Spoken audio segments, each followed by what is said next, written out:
Magnus Carlsen proving that he can once again run down the stairs. Some fitness for Magnus as well. It's not so easy to always go up there to the VIP lounge. And red socks, if I'm not mistaken. Not the basketball ones this time? Looks like he has red socks.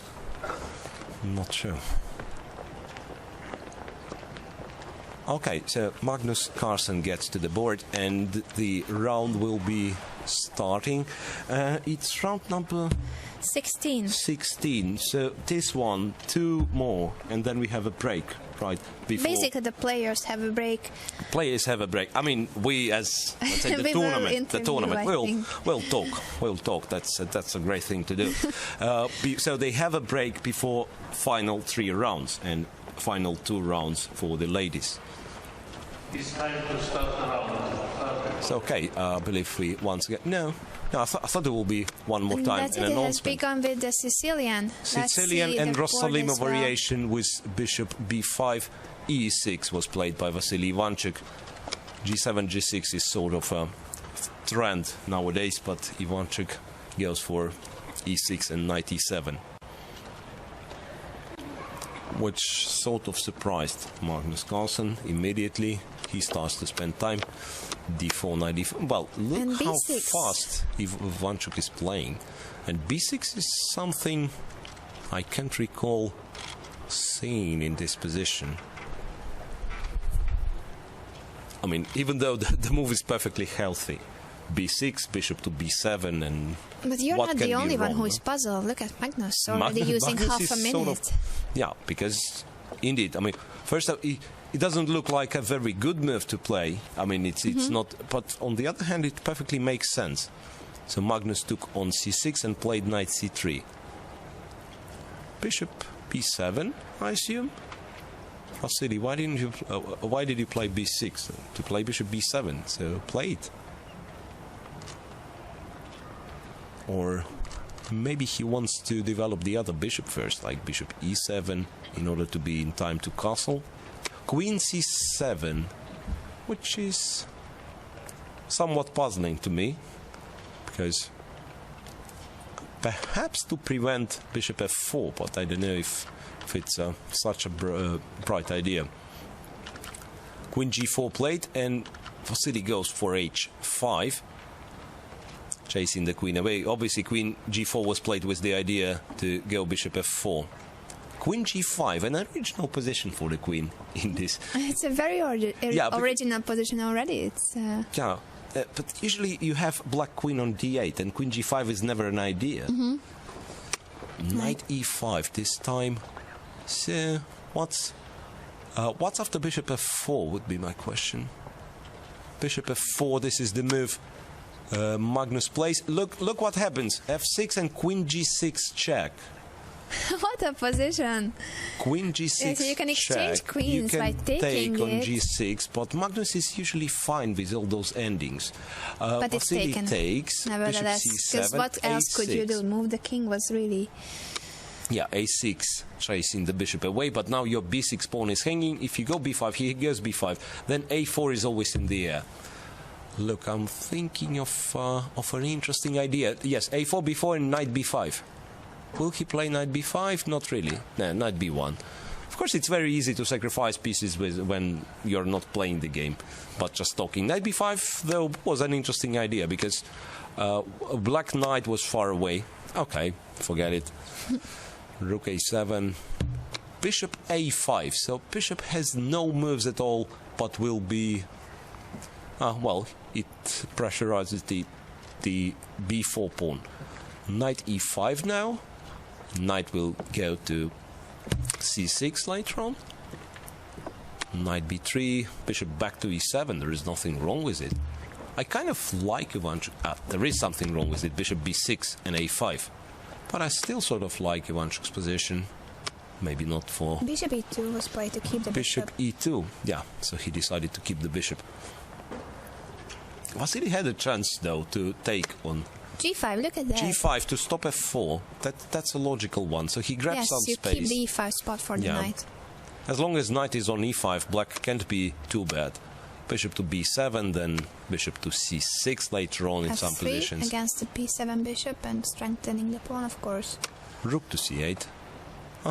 So a pressure on c2 applied. Rook d2. It's such a typical Sicilian position, isn't it? Yeah, absolutely.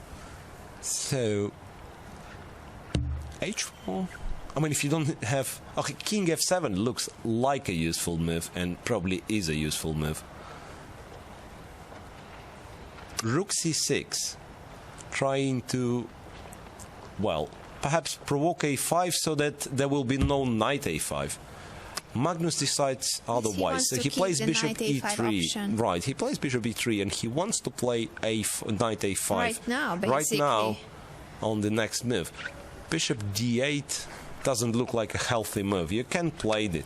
Bishop c8. Bishop c8, which is sort of weird, to be honest, because one more knight a5. Does knight a5 win an exchange, or there is a tactical point? No, king f1. Knight a5, bishop c5. Those little intermediate moves. And that's why king f1. Now that's knight why king a5 f1 is a threat. So, yeah, somehow when you see the move of Magnus Carlsen, king f1, you understand there was something with knight a5, something connected with the check to this king, and then you realize the it's question bishop is, c5. will Chucky see it? Bishop, yes, he bishop sees d8, it, of yes. course, bishop No, d8. Of course he was prepared. I mean, that's why the bishop c8 was kind of a little, you know, little Just trap. a move in his little whole trap. strategy. Okay, a5. Now bishop can... now bishop cannot go back to b7 because knight c5. So first bishop e7, controlling c5. And after knight d4, where to go with the... No, bishop b6 and knight d4.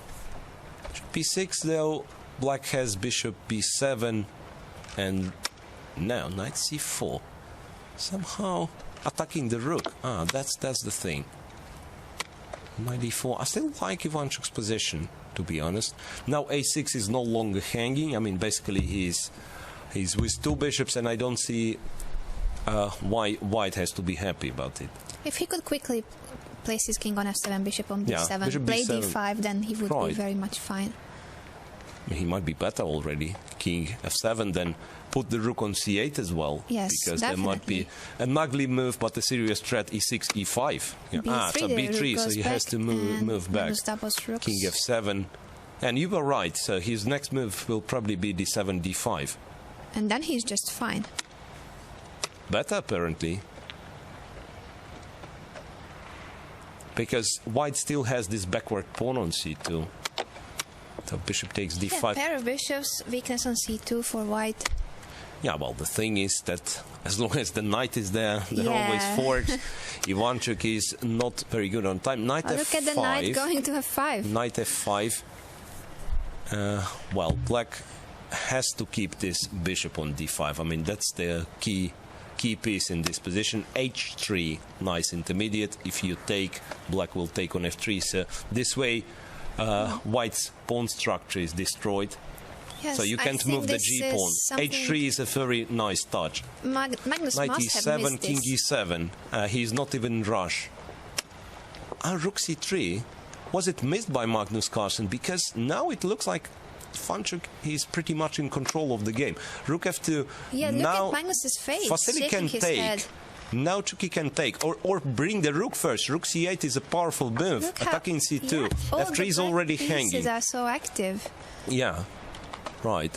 And now in some positions it might be that even with exchange of all rooks, black will be winning because too many pawns fall. Yeah, the g4 pawn is also on light squares. I'm afraid Magnus is lost. King e1. Chucky goes back to c3. Bishop d4. That was a blunder. Rook d2 and e5. Oh. Yeah, so Ivanchuk blundered. Now yes. I'm not sure if he's winning. Takes and the c2. Well, h3, still. it's c2. And if you protect, it's rook c3. Rook c3. Yes. Right, rook c3. He must be still close to a winning position. You cannot exchange with white, I believe. And if you go back, then it's rook e3. 10 seconds for the world champion. He takes on c3. He takes on c3. No, this must be just winning.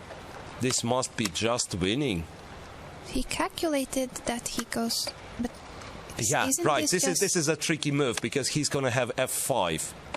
he's gonna have f5, king e3, f5 now. Takes. No, now black is simply And winning. Magnus resigns. Magnus resigns. What a game by Vassily Ivanchuk. And he runs away from the board to check what other guys are playing. What a determined Why? person.